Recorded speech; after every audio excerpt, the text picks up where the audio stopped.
All right, welcome back. We're on episode 23, which is hard to believe for me, the Michael Jordan episode.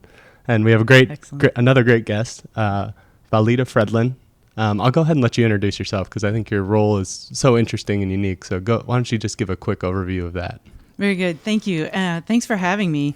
Valita Fredland, and I'm a IT, healthcare, privacy and security attorney, and my title is Vice President and Senior General Counsel for Community Health Network, a large healthcare system here in the state of Indiana. Great. And so you started as an attorney, right? That was kind of your trade profession, and then you've grown into technology and backed into it in a way. Is that true? Yes, in a way that is true. I actually studied a lot of philosophy when I was in undergrad, and at the time there were a lot of really interesting healthcare questions coming up, and so I became drawn to healthcare and then the policies and regulatory structures around healthcare, which drew me into law. So it was sort of a combination of the legal and regulatory and the interesting healthcare questions and issues from an ethics perspective. Okay. So you started, that's an even more interesting path than I knew beforehand. So started philosophy, and just that's such a great point to start on because it's weird how legal and ethics play hand in hand, right? You wouldn't probably think it outside looking in, but once you get into it, it's so much more complex and difficult to make these decisions because people's lives are literally at stake. People's lives are at stake. Precedent is at stake. Often, even politics is at stake. When I mentioned my undergrad years, one of the things that drew me into the field of healthcare and the cross section with law were two interesting, both ethical and political questions of the day. Life-prolonging treatment of patients was changing quite a bit. There were patients who were comatose without any quality of life, arguably being kept sort of warm and alive, but questionably. And there was much debate, rightly so, about what the right thing to do was for those patients. And that's a question of ethics. Similarly, around the same time, we had our first patient zero of the human immunodeficiency virus, HIV. It sparked a lot of fear. There was a lot that wasn't known about the virus. They knew it was communicable. And there was, because of the population originally affected, there were a lot of political questions about how to treat, if to treat, and those raised interesting legal questions for me too, and policymaking questions. And that sparked my interest. That's great. So then what was your actual first role? Was it an attorney working in some sort of healthcare fashion? Was that when coming out when you graduated and got your law degree, was that your primary, you're like, this is what I'm doing, no question? So I took a unique path to my legal profession. I graduated from law school, and then I had written to this gentleman who's one of the forefathers of modern day bioethics, John Fletcher, originally an Episcopalian minister who then joined the Friends Church and then started a bioethics office at the National Institutes of Health, where I had done an internship as an undergrad. And when I had finished my law school, he had begun a master's program at the University of Virginia in bioethics. And so I applied to the University of Virginia and did a master's in bioethics with his program there, and then began the practice of law. And so it was with that background that I started practicing law, first at the State Department of Health, doing some policy making, and then at what was then called Wishard Health Services, now Eskenazi Health, as in-house counsel.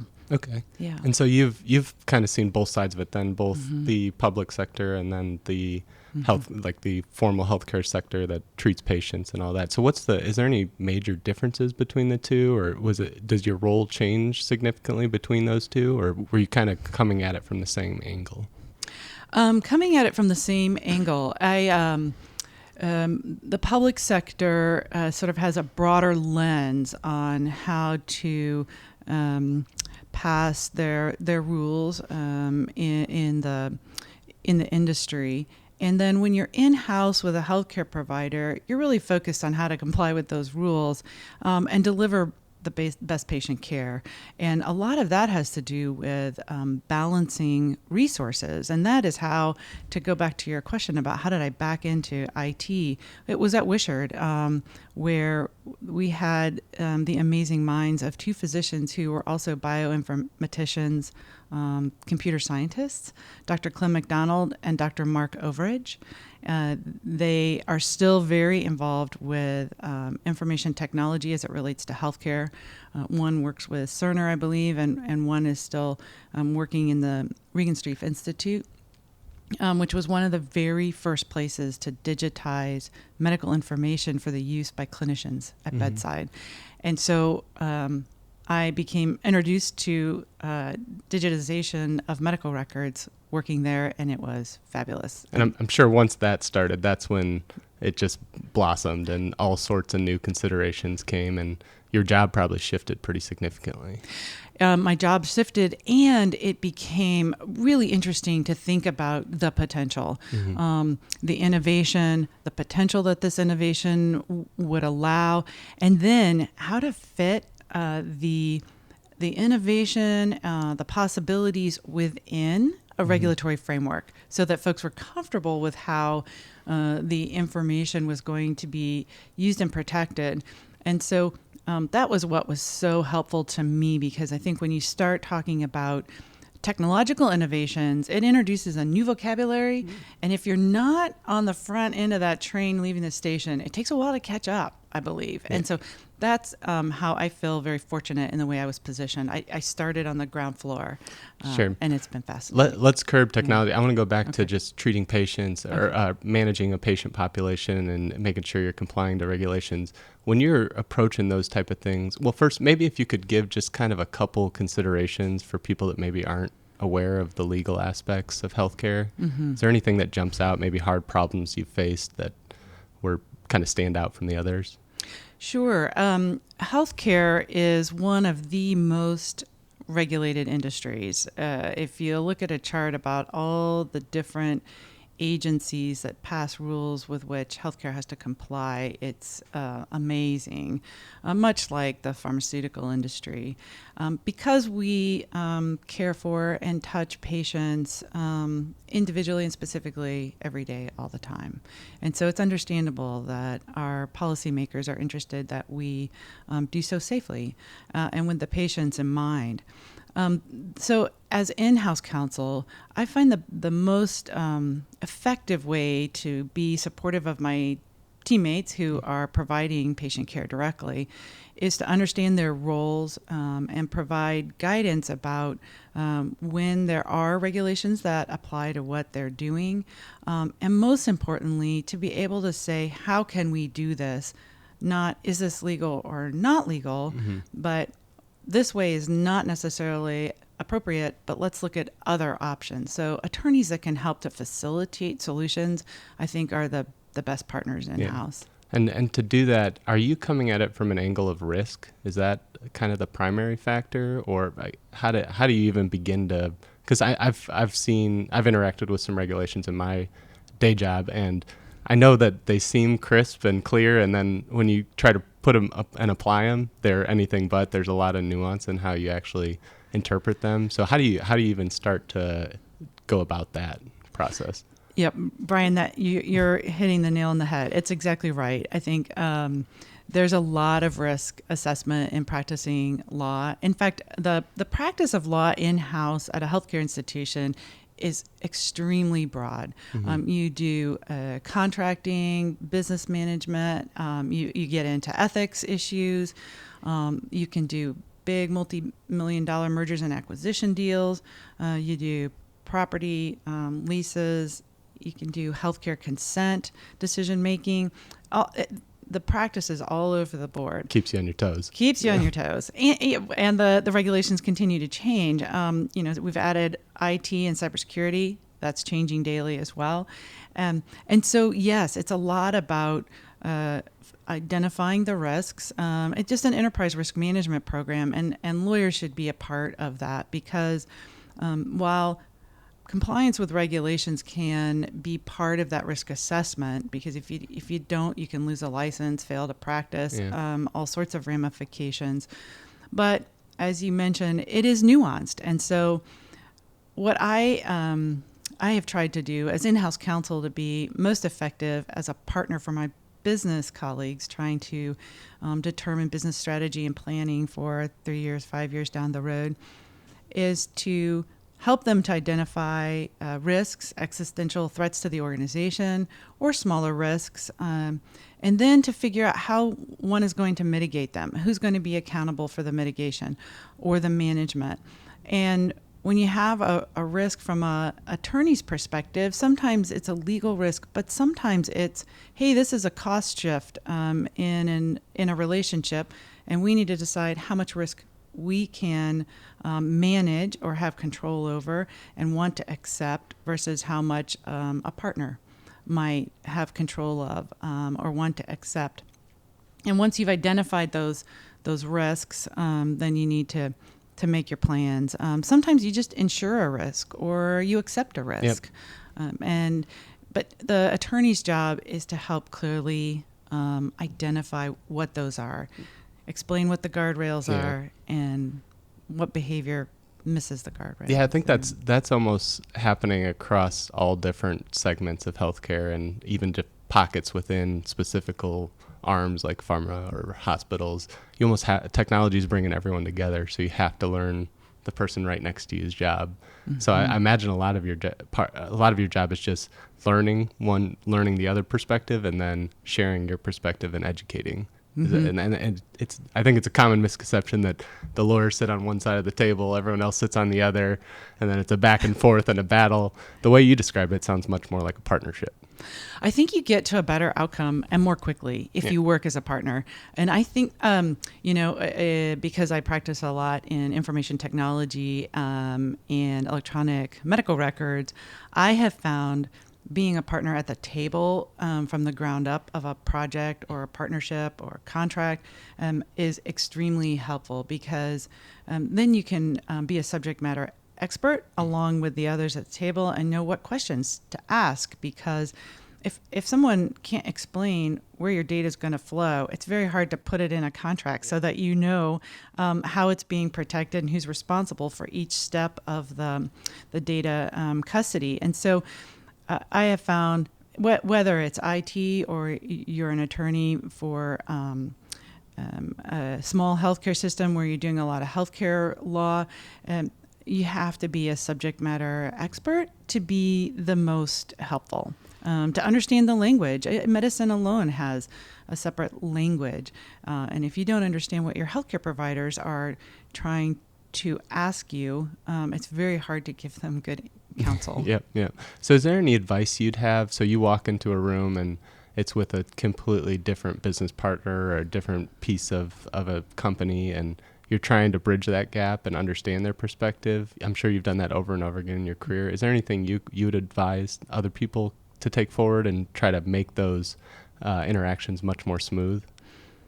Well, this may sound trite. I think listening a lot. Often lawyers are looked to begin talking to give folks comfort about what they're doing is legal, or providing documentation about something that's being agreed to, or writing a policy. However, I have always found it useful to step back and ask the folks that have invited me to join whatever activities is being planned to explain to me the background. What are we trying to accomplish? What's the end goal here? And then what pieces is everyone playing? And that's extremely helpful, because you then are able to unwrap it and write. Typically, lawyers are writing something, whether it's documenting a meeting, writing a contract, or a policy, and you want that to be a clear record of what is being done. And so, listening is a really important skill for attorneys, and asking questions. You know, often in healthcare, you'll hear ask why 5 times. Well, attorneys are really good at that, and ask why, ask what, and ask again, and then you are in a better position, I think, to understand how a behavior fits into applicable laws or regulations. Yeah. I think that's great. Basically, don't jump the gun, because I've been in meetings where people have already come in and think the decision's made. It's like, well, why are you asking me if you've already made your decision? Mm-hmm. So I think on the opposite end, if you're going to talk to someone, come in with an open mind and recognize their perspective could be valued or should be valued. Mm-hmm. So then transitioning to healthcare, you mentioned just learning the language. So is that one of the biggest kind of hurdles you had to get over to feel like you could operate in that new space? I have always worked in healthcare. I started out actually in high school working on a research protocol funded through the National Institutes of Health on an extracorporeal shockwave lithotripter, breaking up kidney stones. And so on an early age, I was in the healthcare environment, learning the language. And so it is extremely important, I believe, when you're working in-house at a healthcare institution. And I think it's probably similar when you're working in other industries in healthcare. Pharma certainly has their own lingo when you're in-house that you need to understand. And so as an attorney, you're trying to understand the facts very clearly to see how law regulations might apply. And if you don't understand the facts, or you're assuming that something means one thing and it means a different thing, you can have a disconnect between your counsel and accuracy. So, language is important.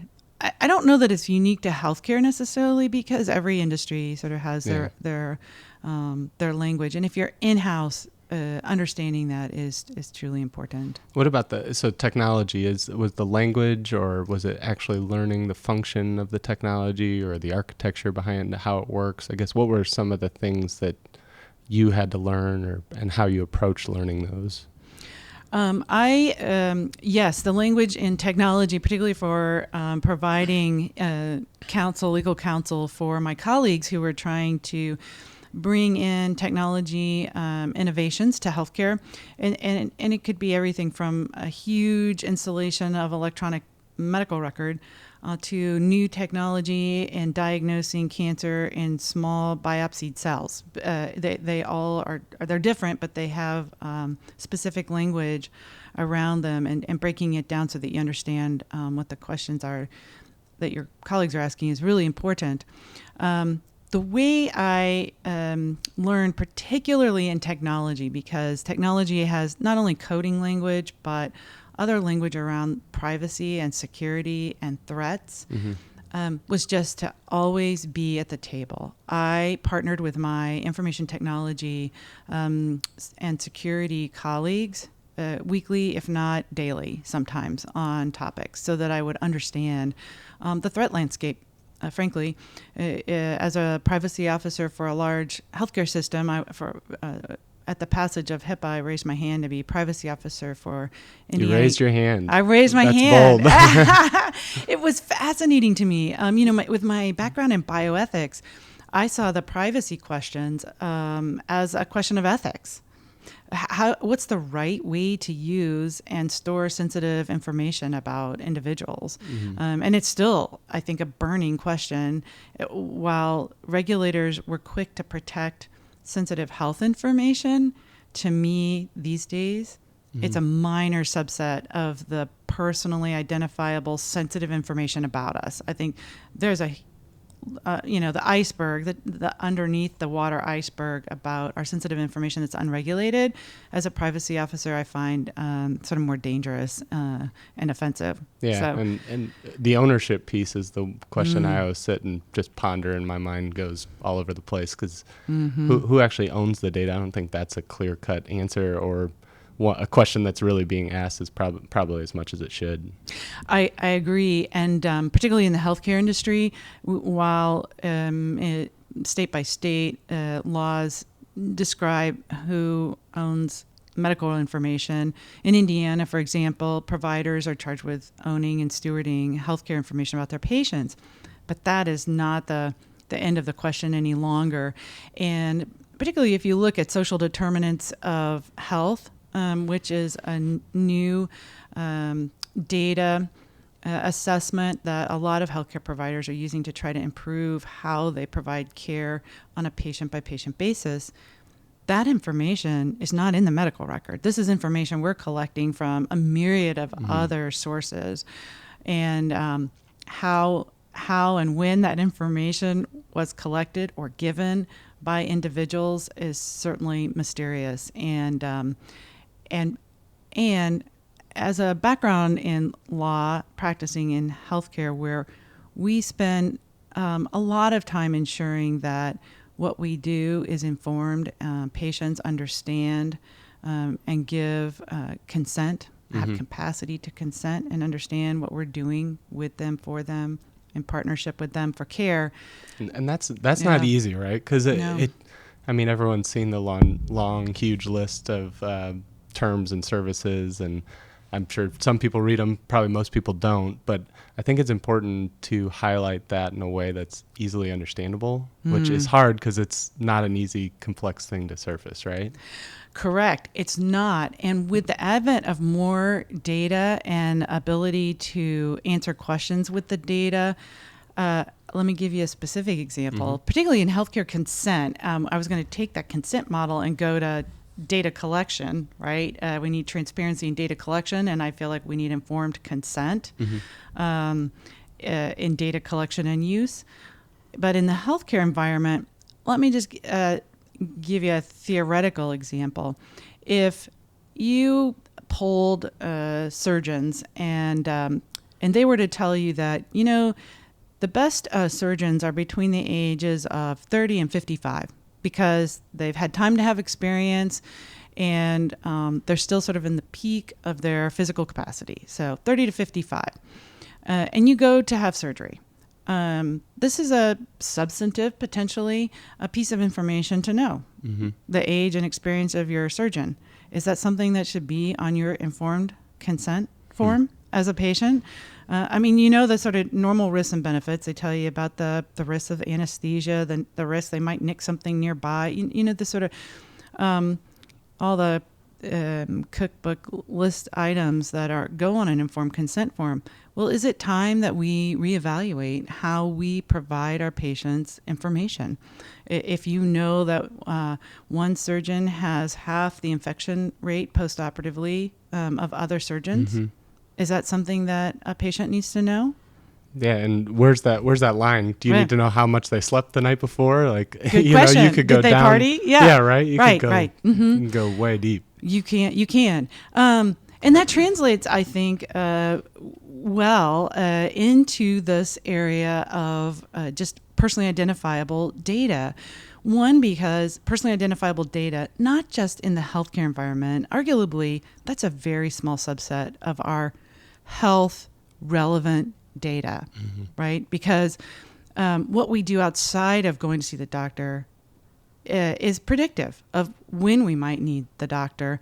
And so we have health relevant data piling up, being collected by large data companies, being used and sold by large data companies without our knowledge, period. Yeah, without our knowledge. The place that's kind of scares me and freaks me out the most is the genetic data that people are collecting, because you just don't know 20 years from now how that can be used. I mean, there's just all sorts of possibilities, and the personal data, I mean, that's kind of scary just in itself, and that can be used now, but we don't really have the technology to use genetic data. And the moment you start asking these questions, it's like every question you ask, there's 30 more that pop up, and it's hard. It's almost hard to comprehend how to get answers for some of these. I agree completely.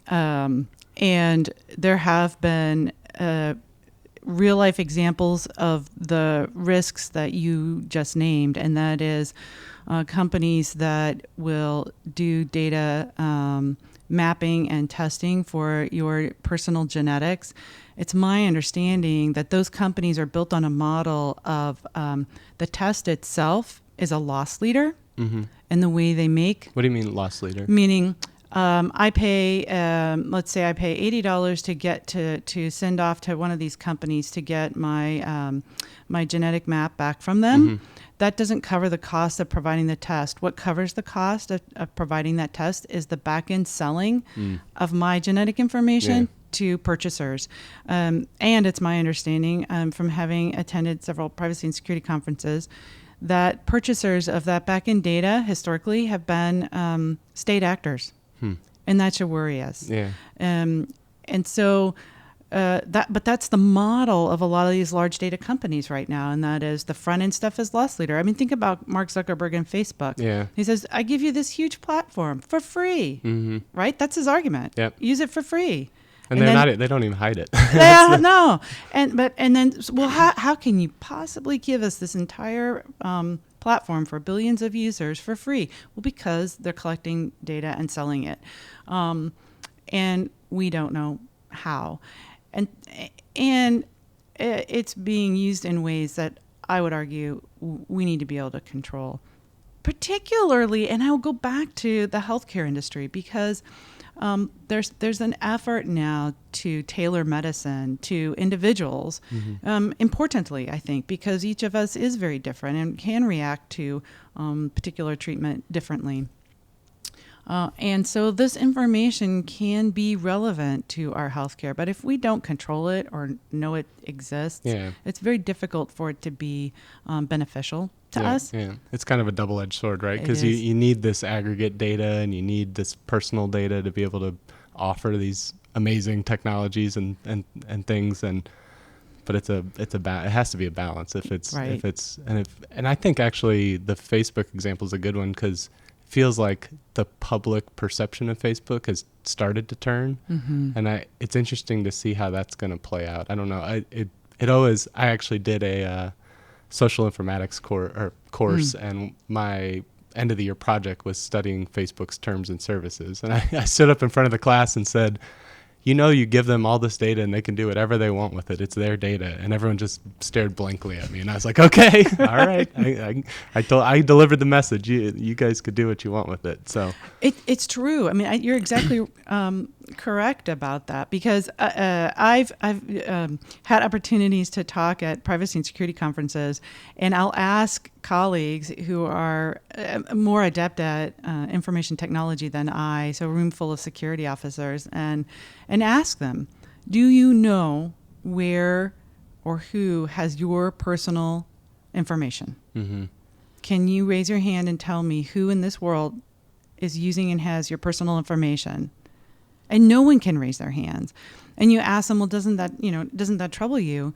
Some are troubled by it, but there's another growing piece of our population who sort of lives online, and I worry that they've been desensitized to the fact that having no idea about this information leaves them without the ability to make the decision about whether to allow companies to manipulate them, essentially. Yeah. Well, I think if you want them to and you agree to it, that's fine. But again, back to that model in healthcare, I'd say it needs to be informed consent. Yeah, and I think the best thing we can do is talk about it and get people to think critically about it, and that seems to be a good starting point. That's how I've approached it in my personal life. I've started to think, okay, what data am I giving away throughout the day? And there's some actions I've changed, like I got rid of my voice technology bot because I just don't know if they're listening all the time or not. I can't get a clear answer there. I haven't done the genetic tests, but for Instagram and Facebook, I'm kind of okay. I just am cautious of what I share. So hopefully everyone listening, think a little bit about what data you're sharing and go from there. Yes, that's a good public service announcement, try to be critical. There have been several very thoughtful security folks that have taken time to try to get off the grid where they're not allowing information to be taken, stolen, used about them. And it is a yeoman's effort. It's hard, and it's expensive, and it's almost a full-time job now. Yeah. So without a regulatory framework that protects the individuals from these practices, I think individually it is going to be impossible for us to stymie the flow of data collection. Yep.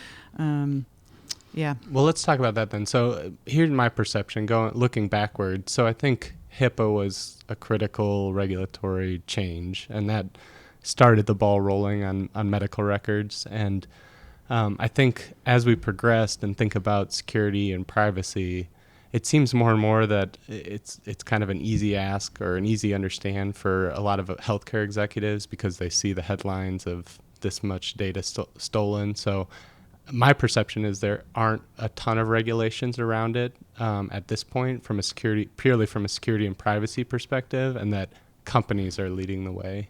Would you say that's accurate? I think that is accurate, particularly in the United States. There are international regulatory schemes that have been put into place, like the General Data Protection Rule in the European Union has been at the forefront of trying to provide protections for individuals and rights to individuals with respect to their personal information. In the United States, however, I think there's still a dearth of regulatory frameworks for protecting personal information. And in healthcare, I agree that the executives there have a better appreciation for the need for privacy and security of health information because of HIPAA. And I would say that HIPAA was one of the federal regulations that I thought was well placed at the time. I mean, some I think feel overbearing, but they really, at the time, Congress really took seriously the risks to amassing sensitive patient information and tried to make a framework that both respected the confidentiality of patients but allowed the information to be shared for treatment. And they did a pretty good job. Yep. I know that it at first created challenges for information sharing for legitimate purposes, but it did raise awareness of how digital data could be misused. Having said that, though, because the threats to digitized information are so sophisticated, to mention Facebook again, Mark Zuckerberg testifying on Capitol Hill a couple of years ago said, even with our resources, we cannot stay ahead of the hackers. We cannot stay ahead of the miscreants. Yeah. So if you look in healthcare, they have tight on resources, and they're always trying to balance where to spend those resources. And when it's improve equipment and train your employees or put in cybersecurity tools, right?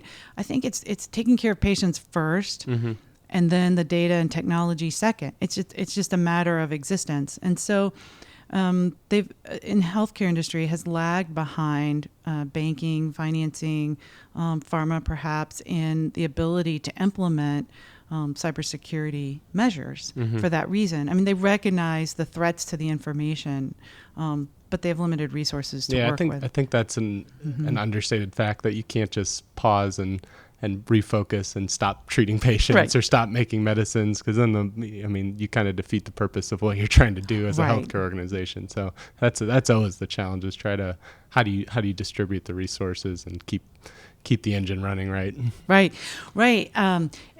Yet your point is well made, and that is executives at the boardroom level need to have an appreciation of what data their organizations are collecting, how they're using it, and what the threats are to them.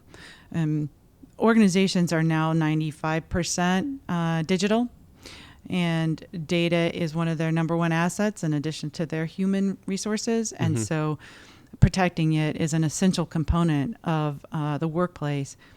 However, I would say that there's still not a significant amount of sophistication or appreciation at boardroom levels of the threats to this information.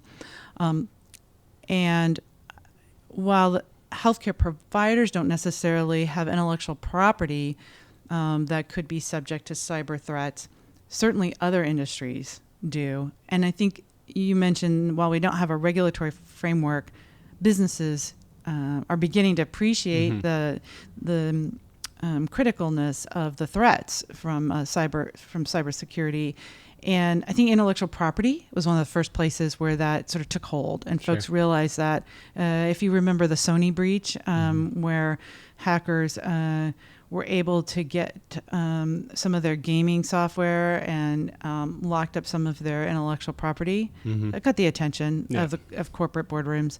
And so, yes, they understand that. And actually, on that one, sharing everyone's email was probably another one. Yes, and sharing everyone's email. The last thing everyone wants is their personal emails coming out. Right.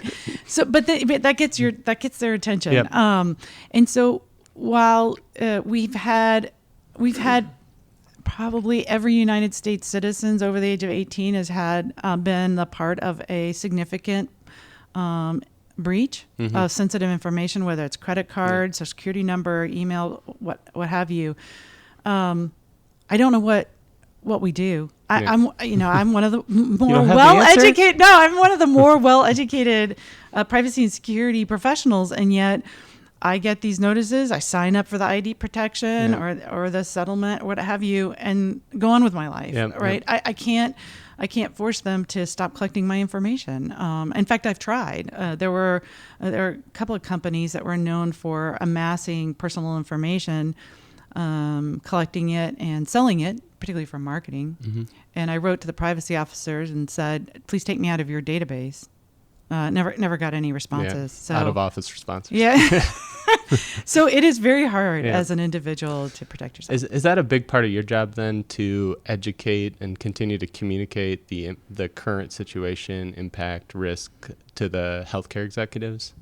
It is. I think it's really important to share knowledge base and the critical information they need to be aware of. And I've taken that, at least personally, as a challenge to look across the horizon and see where the threat landscape is moving. As an example for that, I remember when phishing and spear phishing, the emails that look like a legitimate company come into a specific individual and they try to get you to follow a link and then give them credentials. I remember when that was just on the horizon, and sending out memos to folks and doing some internal privacy and security training for all employees to say, hey, we see this as a trend. And sure enough, it became a really important way for malware and miscreants to get into an organization. So that I think, because leaders are working on their business strategy and trying to keep the operations going, and this is not necessarily their area of expertise. Yeah, it's never going to sell another product, or it's only going to hurt, and that's a hard sell sometimes when you're weighing, like you talked earlier, when you're having to weigh alternatives, and one of them make more revenue, the other one's just protect us. Yeah, right. And a really important concept from that I think is tied here is about human behavior. You mentioned you can't lock down data so that it's 100% secure. It wouldn't be useful to your business. And so therefore, you're going to give keys away to your employees and trust them with those keys to use the data appropriately. And for the most part, most employees try to do that, use the information appropriately, try to protect the organization, try to avoid cybersecurity scams and threats. But the more you can educate the folks holding the keys to your data, the better off you are, because it's all about human behavior.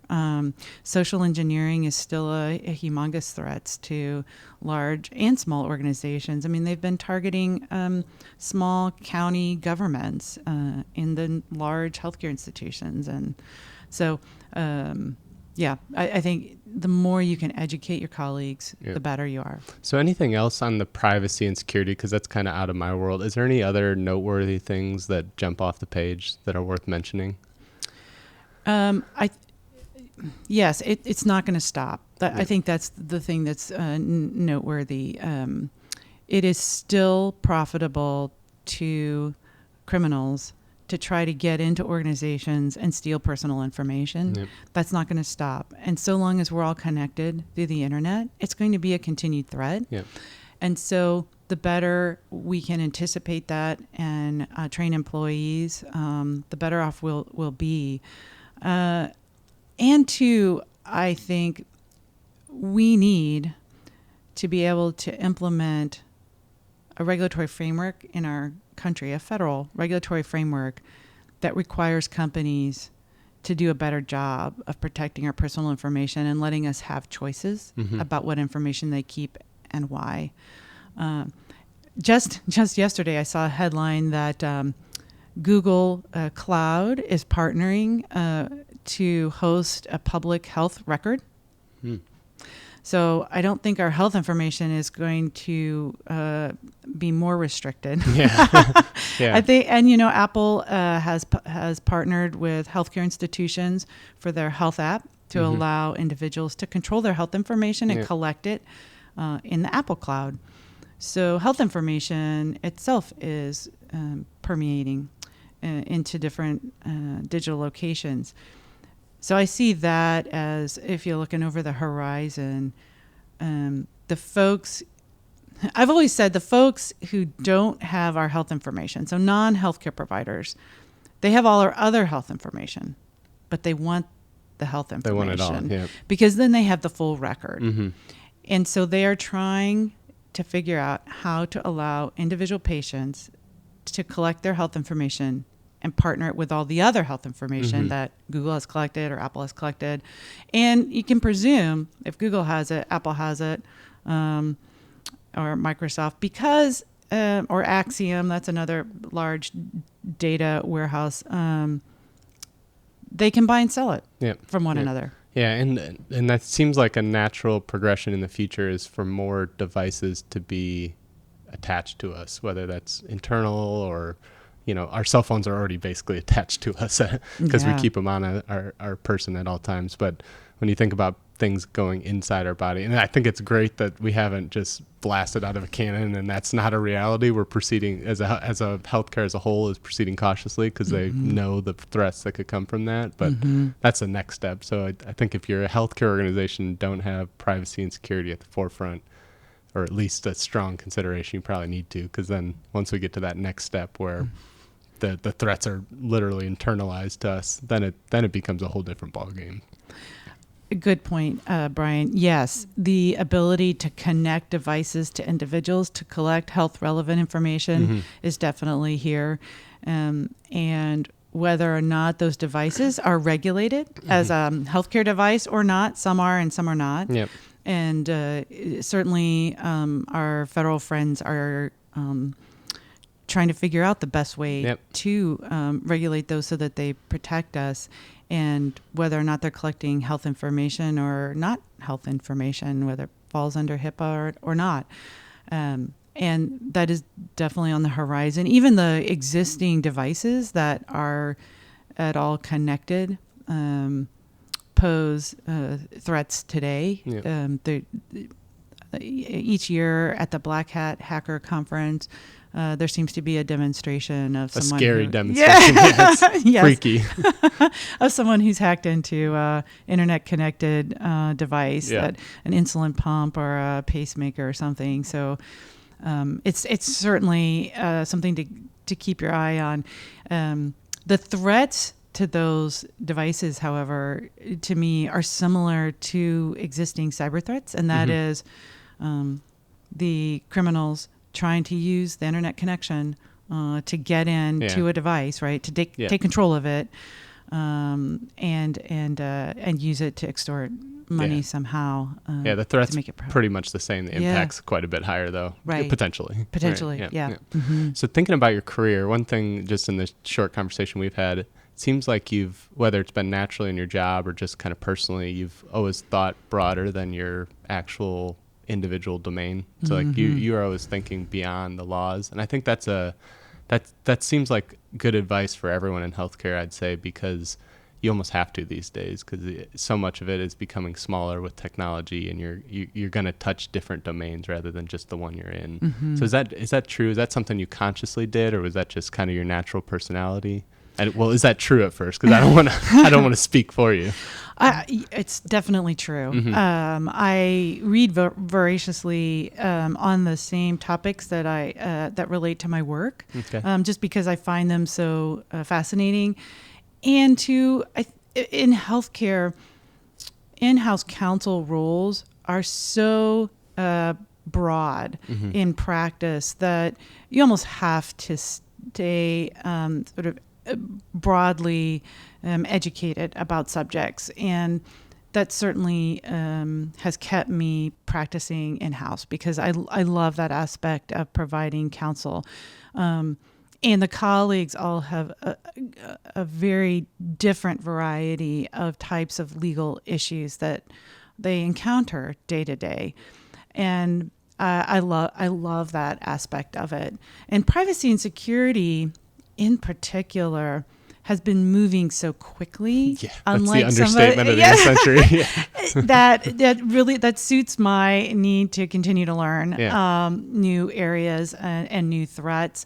I've been listening to a podcast called Darknet Diaries. I don't know. Gosh, that sounds ominous.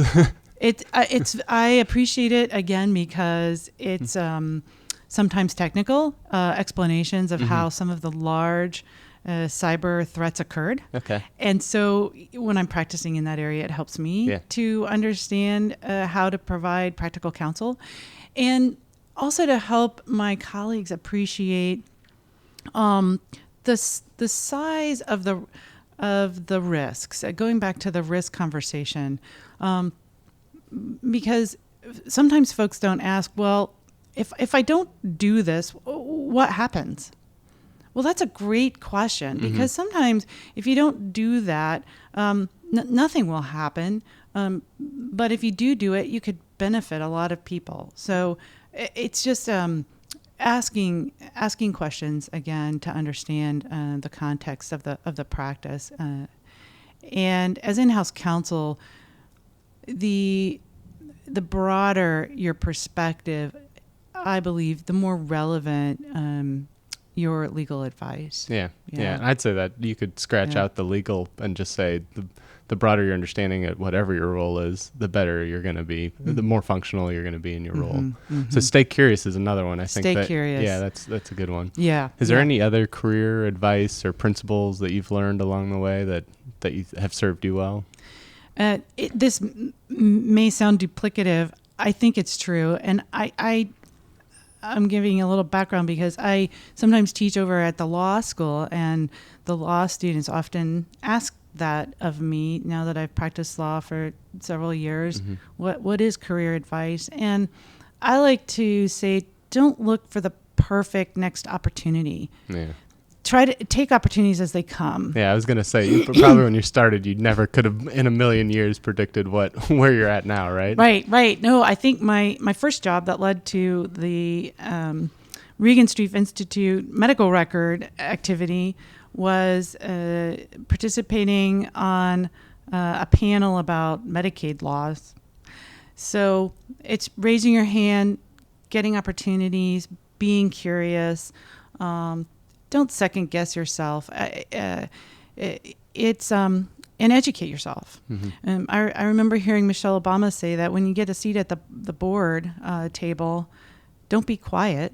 They didn't invite you to be at the board table to be quiet, but come prepared. Come overly prepared. That self-doubt is a tough thing, because so much of, I think especially a lot of early career professionals that I chat with, they don't realize that we're in a new frontier almost every year. There's something new, like especially security and privacy. Like you said, it moves at lightning speed. So they think they're not the expert because they don't have a lot of years or tenure, but they're just as educated in a lot of ways as everyone else that's been in the industry for a long time. And in some ways they have a benefit because they don't have that long history. They can be much more agile and ready to react with the current environment.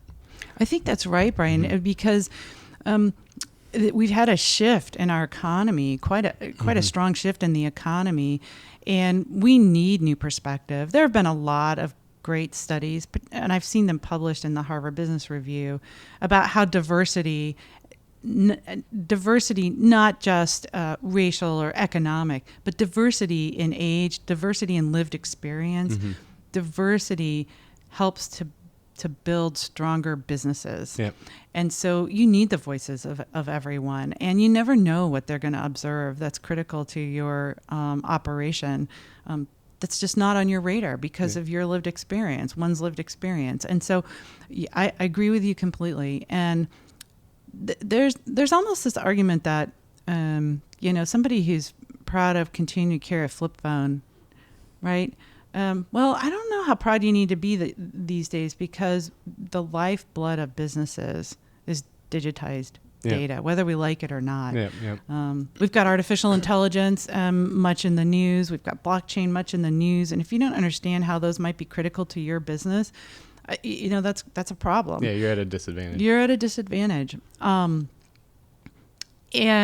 I like to mention, going back to my ethics, that we have a lot of coders, young computer scientists getting into AI, thinking about how to build systems that can make the most of data, yet I would argue without an ethical framework.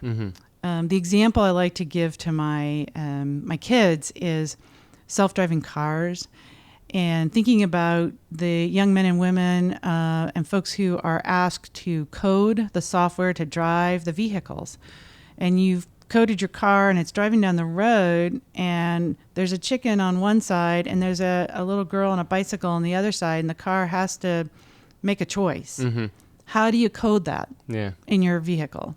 Those are really important questions. And while you can have really sophisticated computer technologists helping to deliver artificial intelligence, there needs to be insight into how we assess the right and wrong of that. Yeah, and again, those aren't easy questions. They're not easy. They're not easy. They're nuanced. They're going to take some thought and time. And yeah, that's my fear, that if we move too fast and don't put the people in the right position to even have those thoughts, because if we pressure people to move quick and disregard those, we're good.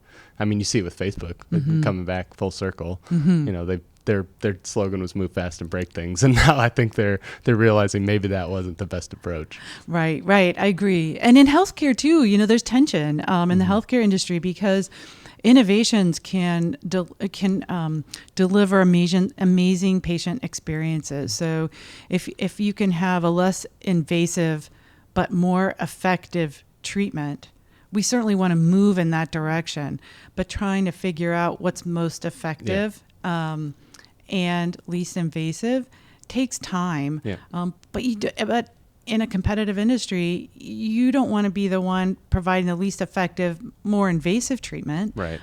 And so it's and yet too, if you jump the gun, putting my in-house counsel hat on, you don't want to run afoul of the regulatory framework either. And so keeping that balance and being thoughtful and competitive at the same time is a challenge. I think that's a great note to end on. And thanks so much for coming here. This is so enlightening, because I think it's a fun perspective a lot of people don't get insight into until they come up on some of these questions. So thanks for sharing all your background and the privacy, security, the legal. I think you brought so much to the table, and it's been fun to chat on. Thanks for having me. It's really fun to have free-ranging conversations like this, and that's a lot of important topics. So I appreciate you putting the podcast on. No problem. Yeah. And as always, if you like the podcast, share it with a friend. That's all I ask, and we'll be back again soon. Thank you. Thanks.